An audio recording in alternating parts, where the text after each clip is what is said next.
guys, it's been a hot minute. Welcome back to my channel. My name is Paola. You can call me Lola. You can call me those two things. Please don't call me Paula, Paola, or Piola. God. Just little what is it? Housekeeping rules. And this face looks so familiar. This is my wonderfully beautiful, good-hearted friend. Accolades. It's the adjectives. I appreciate that. Actually, she's a horrible person, garbage personality. It really depends on who you ask. So she scams old men out of their social security checks. I really wish I could. I wish I could. Well, this is Esther, and she is a repeat offender on this. Oh, yeah. No, not a repeat offender. She's a repeat guest. This is like your fourth or fifth time. At this point, I live in. I come in occasionally. I don't pay rent, but I do show up here. We have a podcast. I mentioned it last video, I think about a month ago.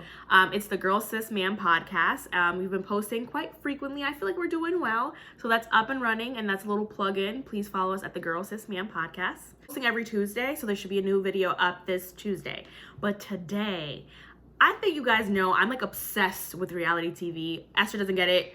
I just love it. I just love it. I live vicariously through all these ratchet people. That's what it is. And I just like her enthusiasm for things. So I just live vicariously through her with her joy. Listen, I've fallen off of 90 Day Fiance and I've been absorbed with Married at First Sight. Oh my God. As you guys are. I don't know if I roped you guys in because I feel like I was sending you guys links of like all the horrible things that were happening. And I'm like, this season, so as usual, I'm not into the reality TV shows. I try very hard to live a fulfilling life without watching drama, and I just cannot, because Lola sends everything to us. Yes. Like, what is going on here? I'm a chismosa. I already said it. I like the gossip. I like the chisme. The point being is we're roped in, and I'm pretty sure you guys have heard of the couple Chris and Paige. Ooh, Lord be with me, give me strength. But if you don't, let me give you a quick rundown. Two people, a man and a woman, decide they're going to sign up to be pretty much put on a blind date, where it's not a blind date, it's a blind wedding. You show up, you see this person, you get married at first sight. Okay, so what happened was, right? It's normal for certain couples to find the other one unattractive, right? Because you are meeting this person for the first time. So it's not like you chose this person. You walk down there and you're like, oh, okay, well, if that's what you could find. It has happened where there have been people who are like, I'm not physically attracted, or I'm not having the greatest chemistry. So that is not abnormal to happen. Right. But this young man, Chris, which I will no longer keep repping that name, because I had a dream once I was gonna marry a man named Chris, and like I tell people all the time, I pray for Chris. I don't know where Chris is at, but I pray for you. But and I think he's about to get his name changed legally. We're gonna have to change something else, because this Chris is making it real horrible for all the rest of the Chris's. Chris is this 27-year-old guy from Chicago. He lives in Atlanta, and he is paired up with Paige. Paige is this wonderful, sweet, very docile woman with beautiful teeth. They're very white. I appreciate that. I love me some teeth. I love me some teeth. I appreciate Paige. And right off the bat, he makes it very clear he's not attracted to her. By telling her friends and family. Exactly. He tells his friends and her family members that she's not his type. Usual type. And I quote, he said, she's not a trophy wife. And then her friends were like, no, she is. And he like, but she's not. So this man has made it very abundantly clear to everyone but Paige he does not find her attractive. And on the wedding night, he decides it's a smart idea to consummate the marriage for the purpose of hopefully that triggering some kind of attraction and or feelings for this woman. And he does it again in the morning after. And lo and behold, it doesn't work, right? And so then he tells her, hey, just so you know, I'm not attracted to you. And it's actually very difficult. I actually, after having made love to you, went and had a panic attack. And I'm like, oh, wow, what a compliment that any woman could receive. But the thing is, it gets worse, right? On their honeymoon, he's either hot and cold with her. Sometimes he's really into it. Other days he's not. As they proceed, homeboy's like, I gotta tell you something. Ooh. This process takes weeks to months to get set up. You gotta apply, you gotta do interviews, all these other things. About 6 weeks before their marriage, that him and his ex-fiance, for whatever reason, were meeting up. Homie shot up her nightclub, and now she's pregnant. She does not leave. That's the kicker. He tells her, I'm not attracted to you, but I done did it with you twice. Doesn't leave. Then he tells her, I have someone who's pregnant. Does not leave. He tells her, you're my wife and I'm gonna give you some precedent. You go first. And then he goes, actually, psych, I'm gonna try to figure it out with my baby mama. And then he decides, I'm gonna dip. And at this point in time, we just think that they did it twice. Twice. So she sits down with Pastor Cal, and Pastor Cal goes, you consummated it. And then she reveals to us that they were doing it every damn day. With the exception of 1 or 2 days. Every day. And the worst part, it was unprotected. Raw dogging it. Raw dogging it. I was like, sis. Ma'am. Then it doesn't end, right? At this point in time, he tells her, I'm going to end this marriage to work it out with this young lady. Because my goal is to be present with this woman that I think I still love and the mother of my child. Yes, he told her that he still loves his ex-girlfriend, his ex-fiance. And then he goes, can we all meet together? Can we congregate and discuss the buffoonery that's going on? The situation, which by the by, at this point, he's already told her he's trying to leave the marriage. He has decided on divorce, which to me, I think was a very odd thing to request of someone after we have decided that we want to go our separate ways.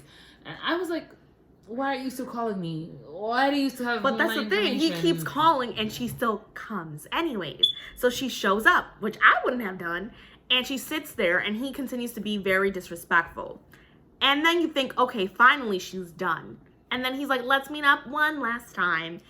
And pretty much it ends with him saying, I would like another chance to start anew. And homie goes, hi, I'm Chris. This is Paige. We're starting anew. The common reaction is, what the hell? What the hell? What the hell, right? And as we're talking about it, we're in a group chat about, why is Paige doing this? I wouldn't tolerate this. And then I thought, why don't we sit down and discuss with you young ladies why Paige might be doing this? If we stop tearing her down just for 10 seconds, she does deserve some of it.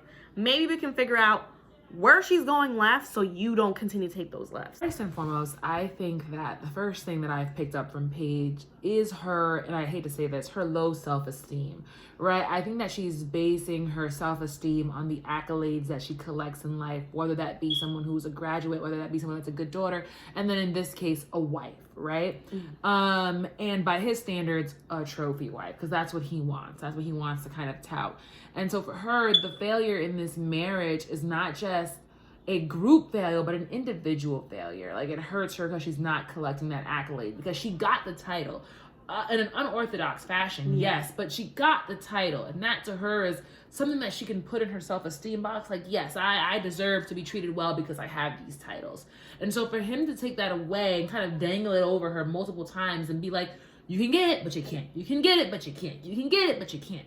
I feel like she thinks that she is trying to earn his affection, when in fact, what she is doing is selling her self-respect. And I am saying this because it's very clear, because she was also like, okay, then we're done. I don't appreciate the way that you've been treating me. This has been terrible. She acknowledges all these terrible things only when he's gone. And then when he's back, she's like, yeah, no, I'm down to make this work. I'm so committed. I'll do anything to be your wife. I'll do it. I'll do it. I'll do it. And if I'm being honest with you, it breaks my heart, right? Because I think that for a very long time, women in general have been told that the world will be great for you because A, you're a princess, and then you will be a wife, and then you will be a mother. And those three things are the end, the alpha and the omega, the beginning and the end of what a woman's identity is and what a successful woman is. So for her to have this title, it means a lot to her. But I don't know if she understands that the title should also come with the benefits. And in this case, they're not. There are no It's benefits. like working a salary job that is not paying you well, that is not giving you benefits, that is not giving But all the responsibility. Exactly, but you have all the terrible responsibilities. I agree with the self-esteem, and I feel like this is where I want to pivot on it. And I'm going to say this, and I had to learn it the hard way. You are a valuable person, but not everyone's going to find you valuable. And that it hurts sometimes because you, like you said, you have all these accolades. You start saying, I'm a woman of God. I present well. I have all these things. These are all things. Just because you're valuable does not mean other people will find you valuable. We say all the time, I'm not your cup of tea. But we're going to say certain men are going to view you and you're not of value to them. That does not take anything from your worth. But when the minute you start bargaining your value, when you start saying, well, no, this pen right here, if they don't care about the pen, if they don't think it's worth anything, nothing you do will make them change their mind. If anything, it says, okay, this is not really valuable because you're trying to sell it. right? Now you're cheapening the cost, because at one point you were like, this is the cost, right? Basic respect is what I want from this. And then when you say, well, it doesn't have to be basic respect, it could be muddied respect. And that's what she's done. She's always been. You keep lowering your own price to have this person buy you, not realizing that even for free they don't want you. And if you could notice in it with her, because she was talking about why she was willing to stick with this man after he told her someone else is pregnant. She goes, I'm not new to this. I'm true to this. I've dealt with men with kids. And I'm like, why do you have to? Like, why is that something you're like willing to put up with? Like, it's one thing. And then the thing is, like, the way she voiced it, it's not like we're saying that if you meet a man with kids and you fall in love with this man, that's a bad thing. No, she's like, I've been in, it sounds low key like I've been in terrible situations before. I've been treated poorly. I've been second place before. And I can handle being the last priority in your life. I'm true to the last priority lifestyle. And quite frankly, I was like, sis, I am not. I was like, no, that's not going to work for me. And I do think there's something about men. I've always said that there's certain things about men that we shouldn't copy. And there are certain things. There is not, I would find it hard to believe that there's a man who gets told by a woman, I am pregnant by another man, and he's going to be like, you know what, this is something I could work out with. I mean, is it possible? Is it likely? Yeah. No. It's not likely. It's not likely. But and that's possible. Nothing wrong with you saying, this is my value. And also, when you tell people to treat you with respect, it's not in the sense of like, respect me or else. It's no, just respect me. And if you as a person are saying you have to respect me, you leaving is not the ultimatum. You leaving is you leaving. Like, it's boundaries, right? And I think that when you establish firm boundaries and you let people know that, you know what, like, respect is a hard boundary for me, and I'm demanding that in this relationship. But I don't even think you have to demand it. I think when I say demanding, I'm saying that you're making it known that this is the forefront of what you want. Like, you're saying that for my presence to be continued here, I'm asking for respect. I'm saying that this must be here, right? So because it's not here, then I can't stay here. I cannot be in an environment where that is not being given to me. And so by constantly compromising that, you're literally letting the world know that your boundaries are non-existent, right? Yeah. And so there's nothing wrong with leaving, right? If you feel like your boundaries are not being respected and or met.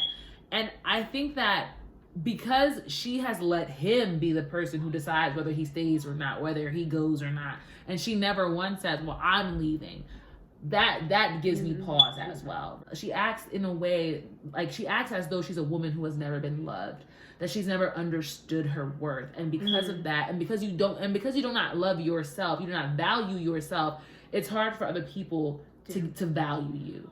And that's why I said it's not a bargaining chip. You leaving is you leaving. And I feel like a lot of the times we see, my mom's so loud. My mom is so loud all the time, guys. I don't know if you guys can hear her, but anyways, the point being, it's not a bargaining chip. It is just, like you said, it's the bare minimum. If it's not there, the respect, you got to go. But I think loneliness, and I talked about it in another video, and like, guys, I suffer from it too. Like, it happens. I'm a very introverted person, and like, I'm a homebody.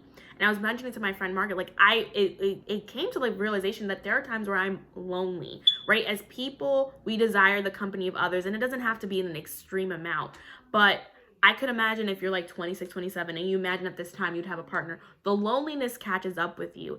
And I said this in my other video, you cannot let the loneliness push you into desperation.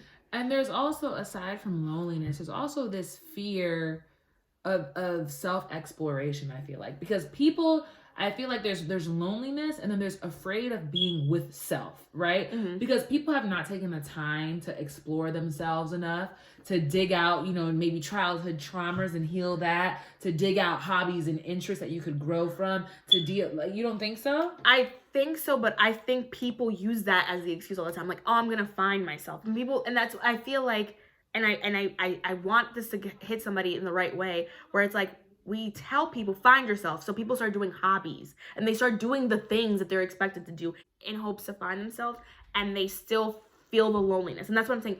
You should work on yourself. You should find these hobbies. But if you're feeling lonely, you need to address that. And I feel like that's what it is. I think people use the finding the self to cover up the loneliness, and then they get surprised the feeling never goes away. I feel as though it's a symbiotic relationship in that, like, one takes from the other and grows from the other, right? So yes, like I'm not saying deny your loneliness and start filling it up with the things like the hobbies and the interests and the whatever. However, there are just quite frankly, there are people that have not explored their identities, because if we're being very honest, you're a student from like 4 until the time you're 21, right?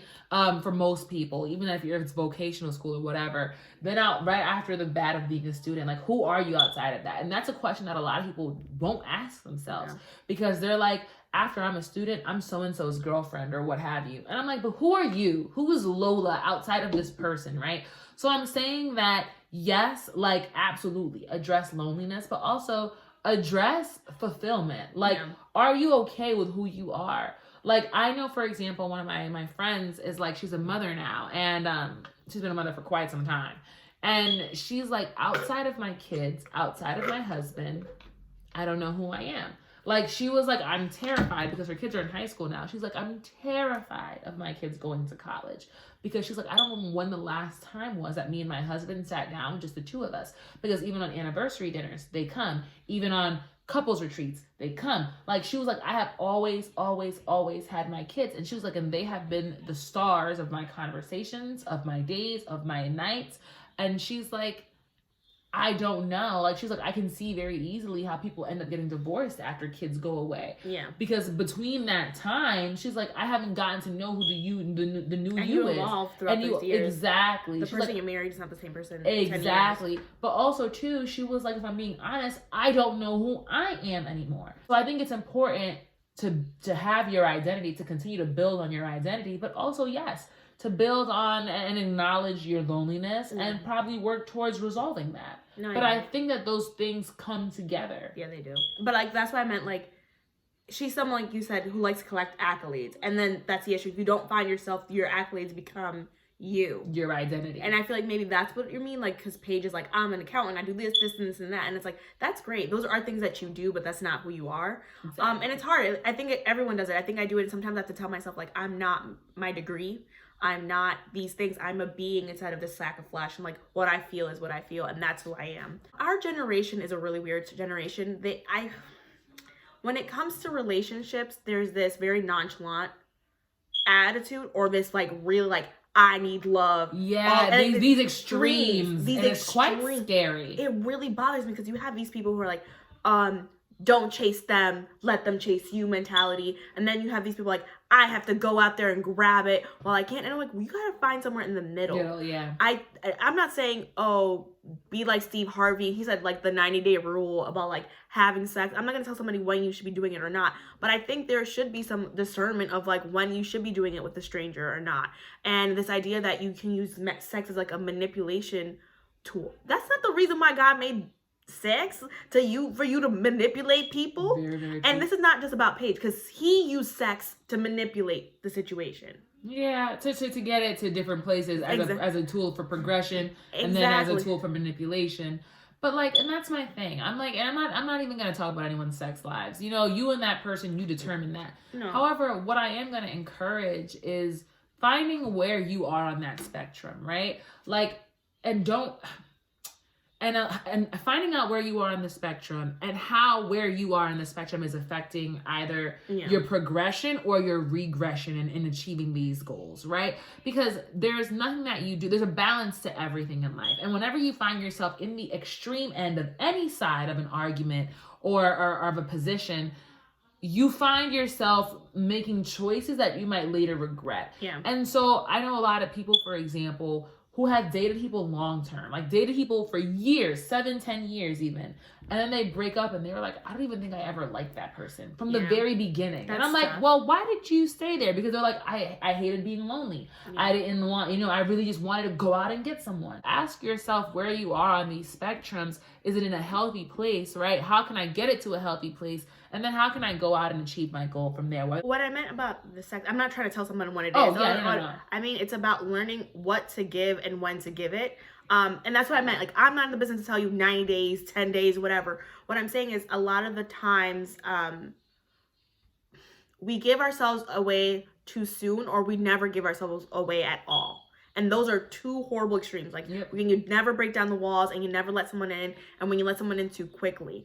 And I think you do those two things in hopes to not get hurt. And if you are living your life in hopes of not getting hurt or try to get people in love, you'll never be happy. And that's what I mean. I feel like she maybe felt like, well, he said if he has sex, he might get more attracted to me. Right. And so we're doing it every day. So I'm really giving my all. I'm giving myself away. And she said, it's my wifely duty. And I'm I I didn't like that. Which, I mean, I don't agree to an extent because I do and I don't, right? So, like, here's the thing. If you're married and you're in the covenant of marriage, right? Even in the Bible, it says something along the lines of, like, don't be sexually negligent to your partner. It's not just to the man. It's the other way around. It says men don't be pestering your wives about it. I'm going to find the quote. I'm going to Google it. Yeah. But it's literally saying, like, there needs to be some discernment of, like, also don't deprive your person that you're with of desires and all this other stuff, and vice versa. She's and this is why I get mad when people take the Bible and they use it to, like,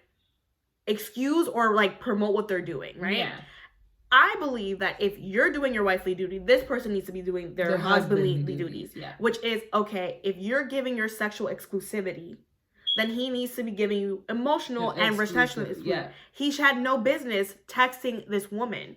He had no business having conversations that you know nothing about. And then telling you in your face, I love this woman, right? So why do you need to uphold this bargain, a part of the bargain, if this is not being met? See, and that's a great conversation, but that's not even what I meant. I think I mentioned this earlier too. I didn't like the whole nature of that conversation because she very much, and excuse me, you know, I'm always a woman's advocate. She very much played the victim in that conversation, in that she was like, I felt obligated. I didn't really want to, but I felt like it was my wifely duties. So almost like she was peer pressured and manipulated into it. And then the follow-up question is, well, how often was it? Oh, every single day. And then she's giggling like, oh, the honeymoon baby. Yeah.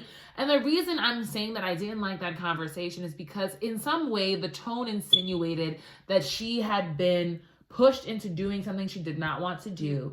When the fact of the matter is, and given her attitude, her very go lucky attitude when he comes back every single time, he's not pressuring you. It's something that you're kind of offering as a way to keep him there. And I think it's important that we're very accountable and we're very conscious of how we word things and say things, because the fact is there is a narrative, right, that men, particularly men of color, but just men in general as well, are very aggressive, right, to pushing that thing. And I don't necessarily think that he was. And let me say why, because like even during that confrontation, he was like, I wasn't pushing for sex alone. Like, you were also very much interested in low-key hopping on his dick. So I'm like, don't sell it one way and, you know, be honest. Just be like, yeah, we were doing it because I was hoping it would keep him here, and he was doing it because it was free pussy. So, you know, like, say it, like, name it for what it is. You know what I'm saying? But don't be like, I was doing it strictly out of wifely obligation. Like, I had no way out. Like, he had a gun to my head and said, you bend down, woman. Yeah.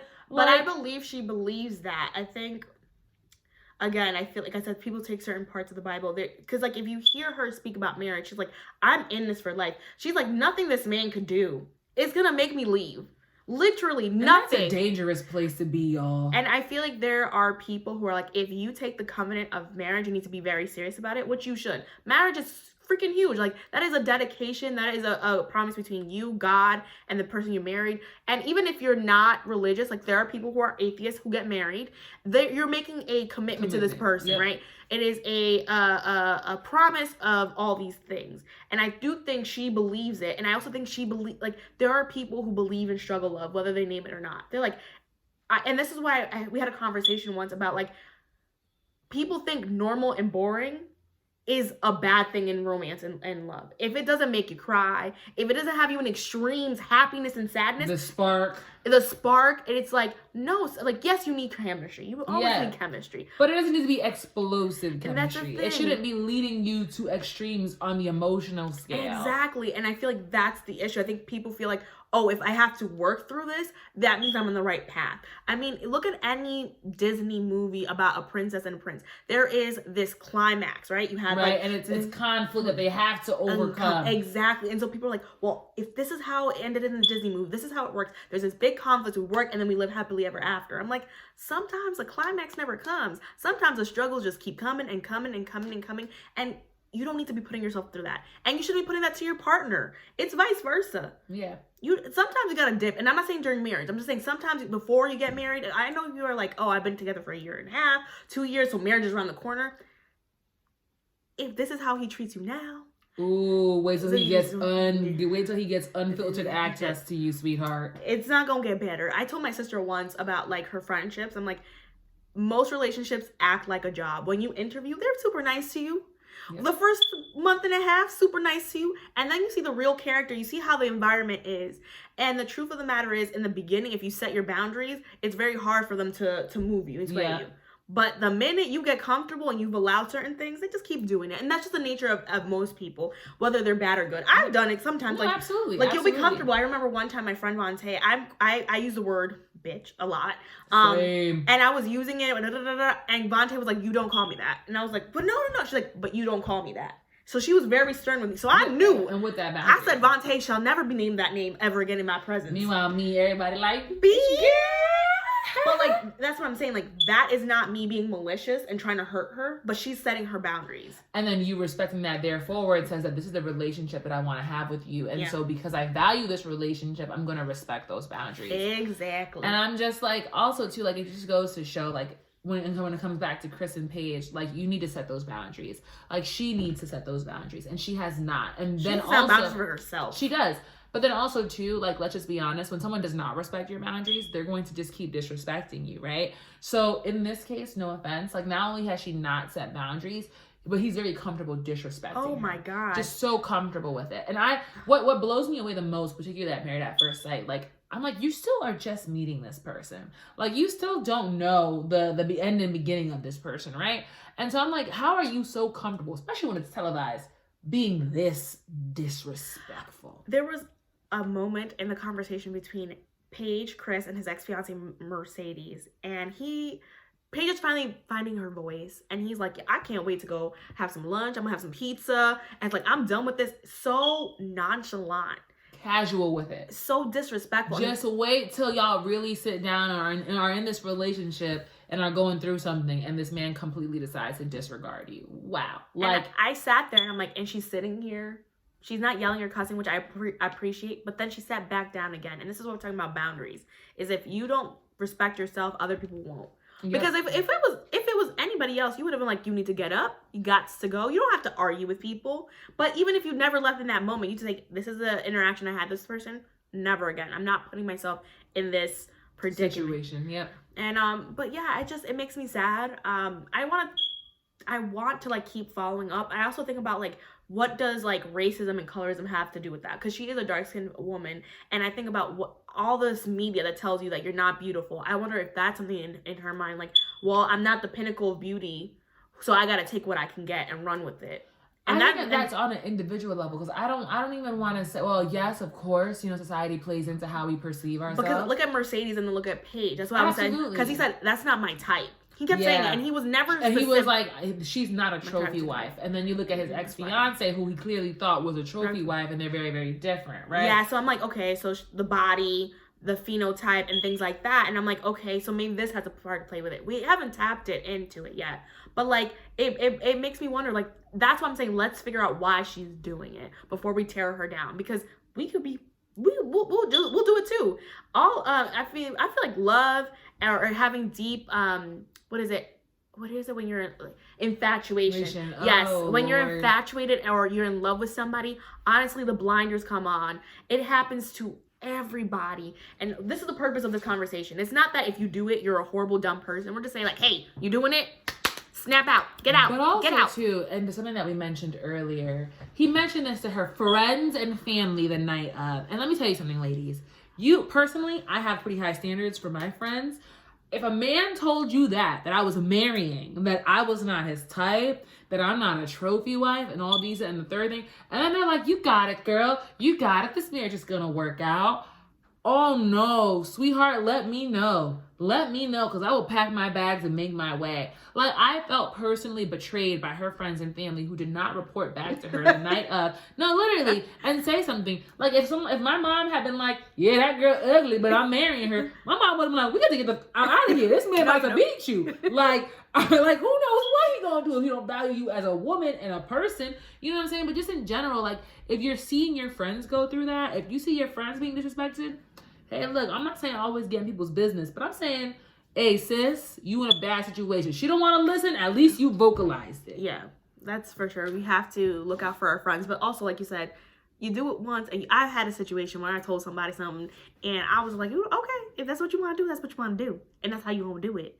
But I did my part as a friend. Exactly. Like, so that's my thing. And I'm 100% mind your own business. You know what I'm saying? I think that there is nothing wrong with staying in your own lane. I don't even look on the other side. My blinkers never come on. But can I tell you, we did something and like it lives rent free in my mind. We were driving one night and we pull by and there's a woman on the floor and this guy on the sidewalk. Do you remember? Oh my gosh, yes. And Mom was like, what's going on? Me like, I said, let me tell you something right here, right now. If you want to live a carefree life, a wonderful life, minding your own business is a way to do it. Sis didn't look like she was in trouble. The window had been down incrementally, and all you heard was them cussing at each other. I said, they fine. You know what I'm saying? I like, sis is not having a health issue. She is articulating quite well. She's not stuttering. Her eyes is focused, and so my eyes are focused on my goal and ready to go. I will not put myself in a situation, no, that does not belong to me. But so have discernment of when it's time to mind your business and when it's time to jump into your friend's business. So that's the point. But I think we got it, right? So you could be Paige, I could be Paige. It's not a bad thing. We can all be Paiges. We can all be Paiges. No one's infallible. Exactly. And sometimes when you're in love, when you're in infatuation, if you in lust, that's a bad one. Don't get. Ooh, and infatuation certainly no good either. Infatuation can be in increments. There should be a small amount, right? That's what I'm saying about like learning when to give yourself. But this deep infatuation that you speak of. Exactly. So just be perceptive and like be honest with yourself. Like, why do I like this person? Do I like it because I like the attention that I'm getting? Or do I really like them as a person? Like you were saying, like people could break up and like, I didn't even like that person. You could train yourself to like somebody. Are you training yourself to like the dude? Because you're like, oh, I need a boyfriend. I need a husband. Are you training yourself to be attracted to this person? And if it's not coming off naturally, it's okay to be by yourself. Not all of us are going to get married. And that's okay too. Like y'all need to like, listen, marriage and kids are great. I'm not telling you not to do it. But like if it comes with suffering, pain, and all types of venereal diseases, it is not worth it.